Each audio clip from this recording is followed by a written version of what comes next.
వెంకటపతి నిలువు బొట్టు ఘంటముగా చేకొని తనువు మనసు తాదాత్మ్యపు తాళపత్రమనుకొని వెంకటపతి నిలువు బొట్టు ఘంటముగా చేకొని తనువు మనసు తాదాత్మ్యపు తాళపత్రమనుకొని తాళపాక కన్న బిడ్డ రాసుకున్న పాట తరతరాలకు తరగని రింగిలైన పాట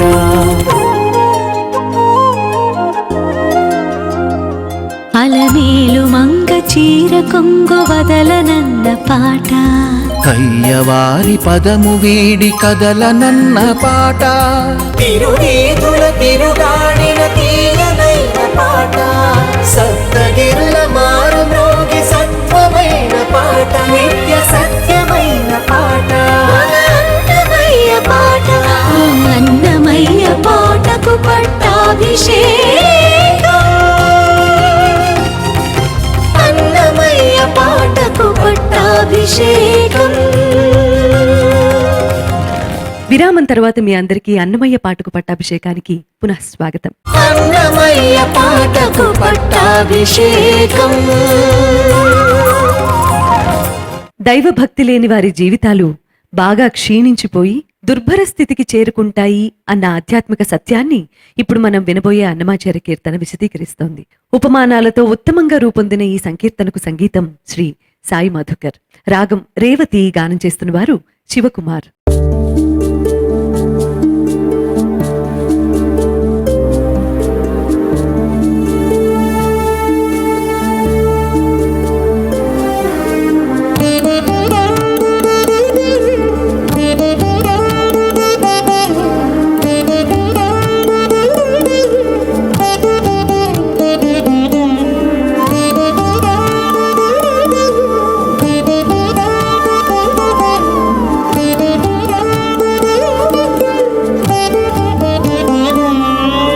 ముత్సుగన్న తల్లి చేరి మూలకు ఒదిగినట్టు, ముత్సుగన్న తల్లి చేరి మూలకు ఒదిగినట్టు తెచ్చిన సంబళమెల్లా తీరుబోలోనే. ముత్సుగన్న తల్లి చేరి మూలకు ఒదిగినట్టు తెచ్చిన సంబళమెల్లా తీరుబోలోనే. ముత్సుగన్న తల్లి చేరి మూలకు ఒదిగినట్టు. ఓ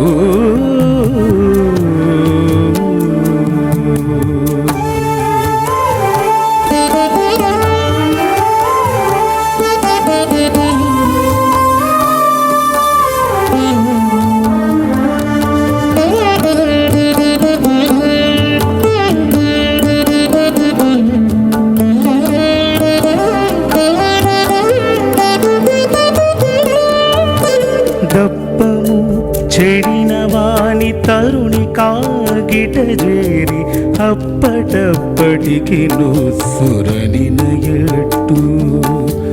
దప్పము చెడిన వాని తరుణి కాగిట చేరి అప్పటప్పటికి నుసురనినయట్టు. గొప్పైన హరిభక్తి వల్లని వాని ఇంటి, ఒప్పైన హరిభక్తి వల్లని వాని ఇంటి కుప్పలైన సంపదలు కుళ్ళుబోలోనే. కుప్పలైన సంపదలు కుళ్ళుబోలోనే. ముత్సుగన్న తల్లి చేరి మూలకు ఒదిగినట్టు తెచ్చిన సంబళమెల్లా తీరుబోలోనే. ముత్సుగన్న తల్లి చేరి మూలకు ఒదిగినట్టు.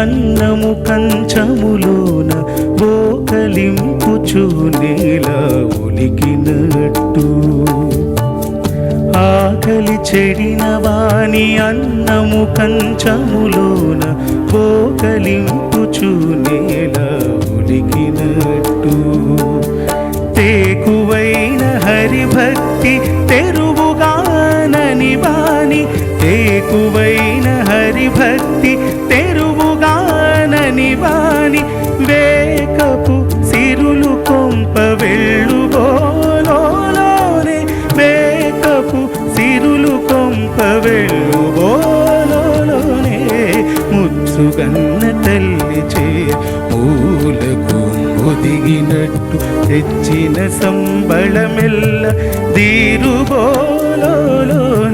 ముత్సుగన్న తల్లి చేరి మూలకు ఒదిగినట్టు ఓ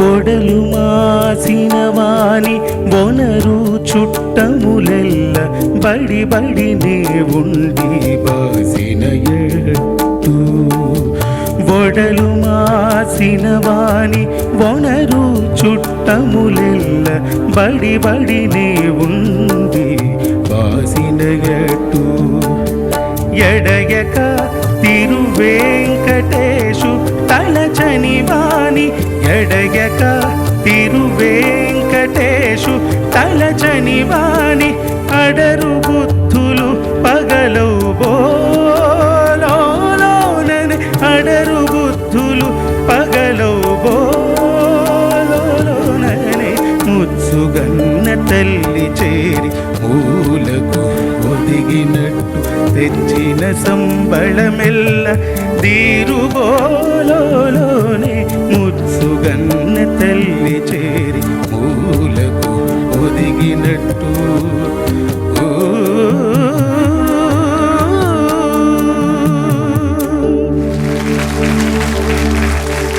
మధుకర్ గారు, ఈ ఆధ్యాత్మిక సంకీర్తనని రేవతరాగంలో చక్కగా స్వరపరిచారు మీరు. శివకుమార్ కూడా చాలా చక్కగా పాడారు మీరు. కొంచెం బ్రైట్గా కొంచెం ఓపెన్ స్టైల్లో పాడితే ఇంకొంచెం ఈ కీర్తన ఇంకొంచెం రాణిస్తుందని నా సూచన. చక్కగా పాడారు మీరు. ఈ కీర్తనలో ఉదహరించిన విషయాలలాగా దప్పము చెడిన వాని తరుణిక కాగిట చేరి అప్పటికప్పటికి ఉస్సురైనట్టు అన్నట్టు, ఆకలి చెడిన వాని అన్నము, వడలు మాసిన వాని చుట్టాలు, ఇట్లాంటివన్నీ ప్రస్తావనలాగా మెలోడీ లోపించిన కీర్తన హంగులు ఎన్నో ఉన్నా కానీ రాణించదని అది నేను అర్థం చేసుకున్న విధానం. మధుకర్ గారు, మనందరం కూడా స్వరకర్తలమే. మనం కీర్తనైనా భజనైనా ఇంకోటి ఏదైనా స్వరపరిచేటప్పుడు ఫస్ట్ దానికి ఒక రాగాన్ని ఎంచుకుని దానికి ఒక మెలోడీ ఇస్తాం. ఆ తర్వాత వాద్య సహకారం, ఆ తర్వాత ఎవరు పాడితే బాగుంటుంది, ఎక్కడ రికార్డ్ చేస్తే బాగుంటుంది, ఇవన్నీ కూడా ఆ మెలోడీ ఎప్పుడైతే లోపించినప్పుడు ఇవన్నీ కూడా మనకి సహాయపడవు, ఎన్నున్న ఆ పాట రాణించదు, అది జనాదరణ పొందదు అనే భావనలో నేను దీన్ని స్వీకరించాను. నా భావనని మీతో పంచుకుంటున్నాను. అభినందనలు. కోటి విద్యలు కూటి కోసమే. కూటి కోసం మనం ఎన్నో పనులు చేస్తాం, సంపాదిస్తాం, అదే జీతం. పల్లవిలో వారు అంటున్న శంబళం అనేటువంటి అరబ పదం, తమిళ పదం శంబళం అంటే జీతం. ఆ శంబళం ఏమీ వినపడలా మీరు పాడుతుంటే. రేవతి కొంచెం బాధాకరంగా ఉంటుంది వినటానికి, ఏదో తాపత్రయంగా ఉంటుంది. నా నక్షత్రం, నేను రేవతిలోనే పుట్టాను. కానీ వేదపరంగా ఏ మంత్రోచ్చారణ చూసినా అది రేవతి స్వరాల్లో పోతుంది కనుక రేవతికి చాలా గౌరవం కూడా ఉంది. మీరు పాడేది చాలా బాగుంది. సాహిత్యపరంగా అన్నీ వదిలేసుకొని త్యాగ నిరతితో వెళ్ళవలసినటువంటి సాహిత్యంగా ఉంది. తర్వాత రెండో చరణంలో ఓకిలి, అది ఓకలి అని పాడారు. అది ఓకిలి అంటే మనం లోపల నుంచి వాంతి అయ్యేటటువంటి బాధని ఓకిలి అంటారు. మిగతాంతా బాగుంది. వారు అన్నట్టు కొంచెం నోరారా పాడితే ఇంకా బాగుంటుంది. పుంచంద్రరావు గారు, నాదొక ప్రశ్న అండి. కొన్ని దశాబ్దాలుగా మీరు చెన్నై నగరంలో స్థిరపడి అక్కడ ఎంతోమంది మహానుభావులతో అసోసియేట్ అయ్యారు. చెన్నై నగరం అనగా నాకు గుర్తొచ్చే 4-5 విషయాల్లో కర్ణాటక సంగీతానికి వాళ్ళు ఇచ్చే ప్రాణం, వాళ్ళు ఇచ్చే ఆదరణ. ఆ తర్వాత గత కొద్ది సంవత్సరాలుగా మీరు భాగ్యనగరంలో వచ్చి స్థిరపడ్డారు, ఇక్కడ ఉంటున్నారు, మా అందరినీ అప్పుడప్పుడు కలుస్తూ ఉంటారు. చాలా సంతోషం. నా ప్రశ్న ఏంటంటే, కర్ణాటక సంగీతానికి కానీ శాస్త్రీయ సంగీతానికి ఉన్న ఆదరణ రీత్యా అక్కడికి ఆ నగరంలో మీరు ఉన్నప్పుడు ఈ నగరంలో ఉన్నప్పుడు మీరు చూస్తున్న వ్యత్యాసాలు, భేదాలు, దాని గురించి మీ ఫీలింగ్స్ ఏంటి కొంచెం చెప్తారా? వ్యత్యాసం అని చెప్పాలంటే ఏదైనా ఉంటే వ్యత్యాసం చెప్పాలి, ఇది ఎక్కువ తక్కువ అని. కర్ణాటక సంగీతానికి అక్కడ ఉన్నటువంటి ఆదరణ చాలా అమితమైనటువంటి ఆదరణ. ఇక్కడ అసలు ఏమీ లేదు. ఆంధ్రదేశంలో కర్ణాటక సంగీతానికి ఆదరణ, ఆసక్తి, నేర్చుకోవాలనే ఉత్సాహం కూడా ఒక జనరేషన్కి చాలా తగ్గిపోతూ వస్తుంది. అక్కడ వాళ్ళకు భాష తెలియకపోయినా కేవలం సంగీతాన్ని సంగీతంగానే భావించి, పవిత్రంగా భావించి వాళ్ళు చాలా ఆదరిస్తారు. మనకున్నటువంటి మిగతా మాధ్యమాల కళలు అంటే టీవీలు, సినిమాలు, ఇవి వాళ్లకు ఉన్నాయి. వాటిని వాళ్ళు ఆదరిస్తున్నారు, వాటిని చూస్తున్నారు. సంగీతాన్ని వదల, శాస్త్రీయ సంగీతాన్ని కానీ భరతనాట్యాన్ని కానీ వదల. మన వాళ్ళు అలా కాదు. మన వాళ్ళకి అది ఏమిటో, మన సంప్రదాయం అంటే ఏమిటి, మన చరిత్ర ఏమిటి అని మన జనాలకు తెలీదా అని ఒక్కోసారి బాధ కలుగుతూ ఉంటుంది. మన వాళ్లకు తెలిసినటువంటి సంస్కృతి ఏంటంటే పాత రోజుల్లో నాటకాలు, హరికథలే తప్ప కచేరీలు చాలా తక్కువ. ఆ రోజుల్లో కూడా కచేరీలు చాలా తక్కువ కనుకనే మహానుభావులైనటువంటి మన తెలుగుదేశం విద్వాంసులు ద్వారం వెంకటస్వామి నాయుడు గారు, బాలమురళి గారు వీళ్ళంతా మద్రాసుకు వెళ్ళి స్థిరపడడానికి కారణం అక్కడ ప్రాస్పరిటీ ఉంది, ఆదరణ ఉంది. అందుకే మా గురుగారు ఒక కీర్తనలో అన్నమునకు ఆంధ్రము, ఆదరణకు అరవము అని ఒక కృతి రాశారు బాలమురళి గారు. అంతకంటే ఏం లేదు. ఇక్కడికి వచ్చేటప్పటికి ఏమవుతుందంటే నేర్చుకోవాలి, తెలిస్తే నేర్చుకుంటే బాగుంటుంది, నేర్చుకుంటే దానిలోని రసం తెలుస్తుంది. పోనీ నేను ఇక్కడ పుట్టినవాడిని, ఈ నగరానికి చెందినవాడిని, ఇక్కడే పుట్టి పెరిగి చదువుకొని నా వివాహం అయిన తర్వాత నేను గురుకులవాసానికి వెళ్ళాను. అయ్యో మనం చాలా కష్టపడి వెళ్ళి నేర్చుకున్నామే, మహానుభావుల దగ్గర నుంచి, పెద్దవాళ్ళ దగ్గర నుంచి. ఇప్పుడు వచ్చేసాము, మన వాళ్ళకి మనం చెబుదాం. ఒరే లాల్గుడి జయరామన్ గారు వైలన్లో ఏం చేశారనేది నాకు తప్ప ఆయనకు ఎవరికీ చెప్పలేదు. బయటి ప్రపంచంలో ఎవరు ఆయనకు శిష్యులు లేరు, ఆయన కొడుకు కూతురు తప్ప. రానాయన నేను చెబుతాను అంటే మన వాళ్ళు ఎలా ఉన్నారంటే, నేనేదో ఒక చోట చదివాను, వివేకానందుల వారు అన్నది, నేను గురువుగా ప్రపంచంలోకి వెళితే అందరూ గురువులుగానే కనపడ్డారుట, నేను శిష్యుడిగా ప్రపంచంలోకి వెళితే అందరూ శిష్యులుగా కనపడ్డారు అని.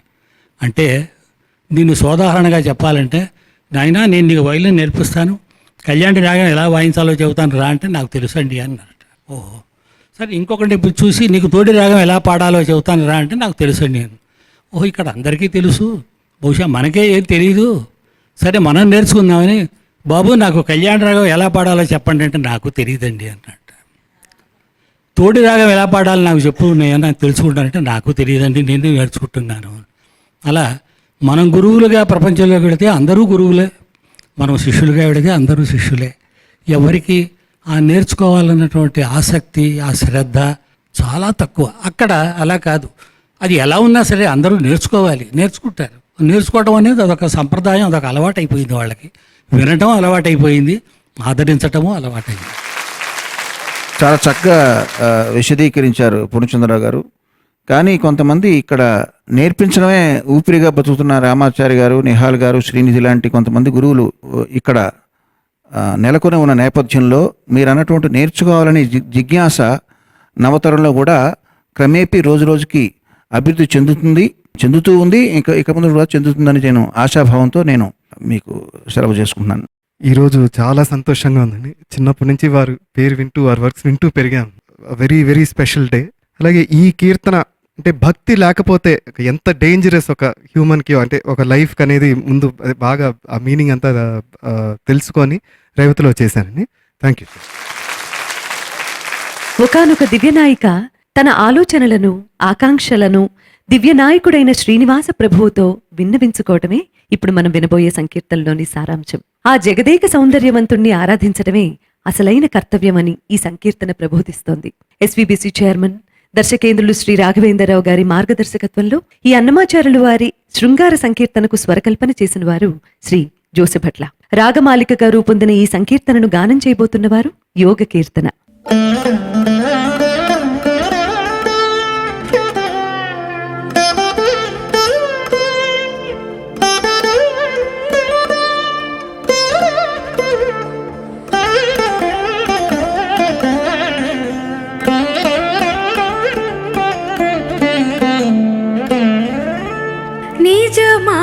నిజమాడబోతేను నీకు నీకే భ్రమసేవు,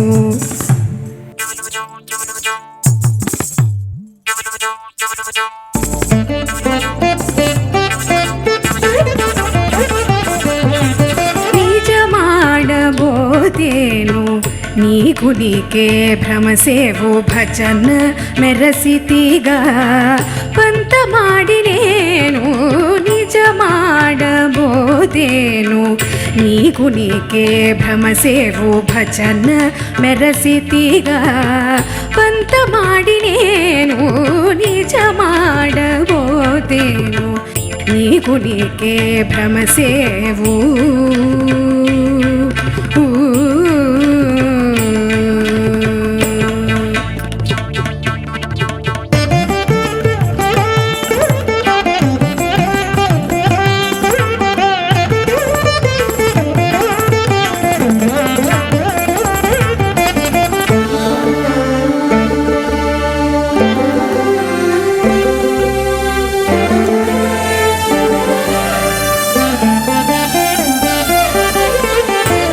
పలుకులోనొకటి భావములోనొకటి కలికి నీ గుణమెల్ల కంటిగా. పలుకులోనొకటి భావములోనొకటి కలికి నీ గుణమెల్ల కంటిగా. నేను తెలిసి చింతించేవు దినములు ఎంచుకునేవు, తెలిసి చింతించేవు దినములు ఎంచుకునేవు. ఎలమి నీ ఊహలెల్లను ఎరిగితి నేను నిజమాడబోతేను నీకు నీకే భ్రమసేవు. భజన మెరసితిగా పంత ಮಾಡಿ నేను నిజమాడబోతేను నీకు నీకే భ్రమసేవు.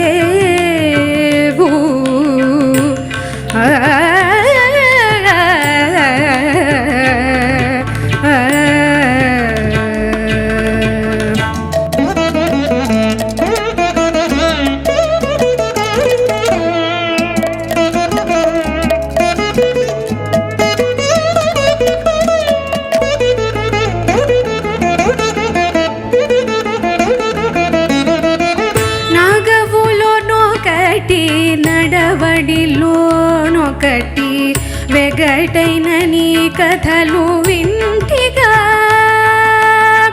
నగవులోనొకటి నడవడిలోనొకటి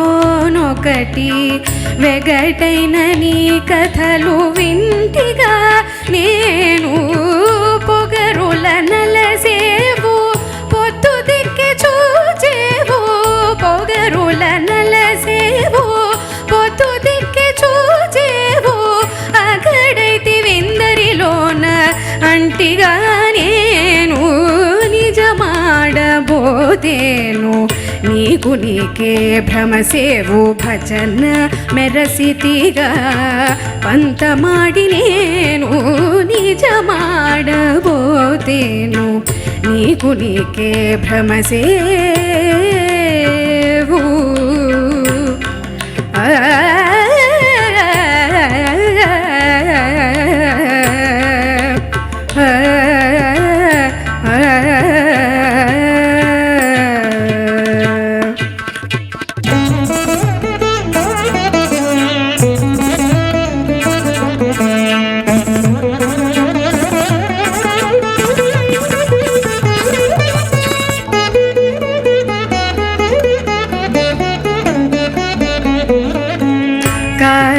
కాకిటిలోనొకటి కాకలలోనొకటి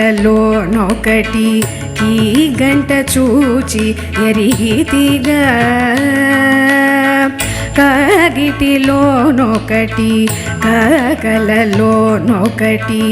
ఈ గంట చూచి ఎరిగితిగా నేను దాగక శ్రీ వెంకటేశ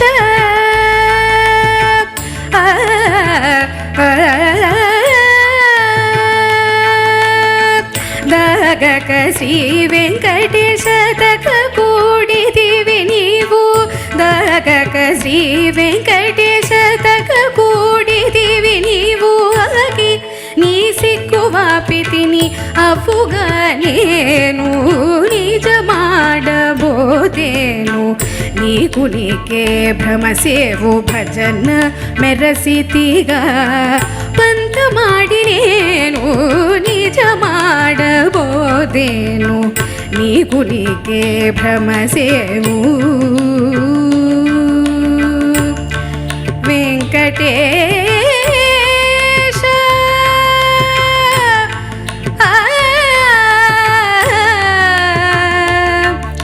వెంకటేశ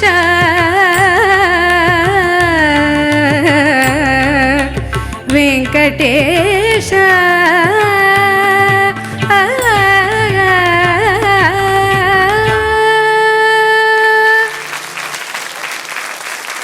అమ్మ జోసెఫ్ భట్ల గారు స్వరపరిచిన ఈ రాగమాలిక బహు చక్కగా రాణించింది మీ గాత్రంలో. చక్కటి ఉగాది పచ్చడి తిన్నట్టుగా అందులో రకరకాల రుచులు ఉంటాయి, దేనికవే విడిగా తెలుస్తూ అన్నిటికీ ఒక సమన్వయం ఉంటుంది. చక్కగా ఆలపించారు, ధన్యవాదాలు. జోసెఫ్ భట్ల గారు చక్కగా ఉంది. బాగుందమ్మా, నీలో ఉన్న సంగీతజ్ఞురాలు బాగా కనబడుతోంది. నువ్వు పాడుతుంటే నీకున్న స్వరజ్ఞానం అవన్నీ తెలుస్తున్నాయి. ఇంకొంచెం అక్షరానికి ప్రాధాన్యత ఇచ్చి సంగతులకి కొంచెం తగ్గిస్తే ఇంకా బాగా సాహిత్యం బాగా అర్థమవుతుంది. నీ మనసు సంగతి మీద ఎక్కువగా పోతోంది. అది సర్వసాధారణం, ప్రతి సంగీతజ్ఞులకి సంగీతం నేర్చుకునే వాళ్ళకి వస్తుంటుంది. అది అంత మిగతా అంతా చాలా బాగుంది. ఉదాహరణ చెప్పనా, ఆ భ్రమసేవు అని ఆపుతున్నావు, ఆ ఊలో ఒక సంగతి అనాలని ఆ ఊని చాలా ఫోర్స్గా అంటున్నావు. భ్రమసేవు అని లలితంగా అంటే బాగుంటుంది, ఆ సంగతి మీద మనసు ఉంటుంది. అందుకని ఊ అనేటప్పటికీ కొత్తగా ఉంది, బాగుంది. ధన్యవాదాలు గురుగారు. ఈ సంచికలో నా విన్నపం ఏంటంటే, మీరు స్వరపరచగా మహావిద్వాంసులు బాలమురళి గారు పాడిన పాట నాకు బాగా గుర్తుంది. జయ జయ దేవ హరే హరే జయ జయ దేవ హరే, మీరు చేసిందే కదండి? కాదండి, అది గురువుగారు చేసింది. కానీ మీ పేరు నేను క్యాసెట్ మీద మీ పేరు చూశాను. నేను క్యాసెటే కాదు, ఆ పెద్ద ఎల్పి మీద కూడా నా పేరే ఉంది. అంటే అంటే మీ పేరుంటే సహజంగా మీరు చేసిందని అనుకుంటాను వాళ్ళు. నేను అప్పుడే అన్నాను గురువుగారితో, ఆయన అష్టపదులు అన్నీ కలిసి ఒక ఆర్కెస్ట్రాతో 2 ప్రోగ్రాంలు చేశారు. 1971 కృష్ణాష్టమి రోజు ఆగస్టు 8వ తారీఖు నాకు బాగా గుర్తు. అది సాయిగాన సభ హాల్లో చేసినప్పుడు అది చూసి విని హెచ్ఎంబి వాళ్ళు దాన్ని ఎల్పి రికార్డ్ చేసుకుంటామంటే ఆ రోజు ఒక 10-15 అష్టపదులు పాడారు. అందులోంచి ఒక 8 అష్టపదులు ఆయన ఎల్పి రికార్డుగా ఇచ్చారు.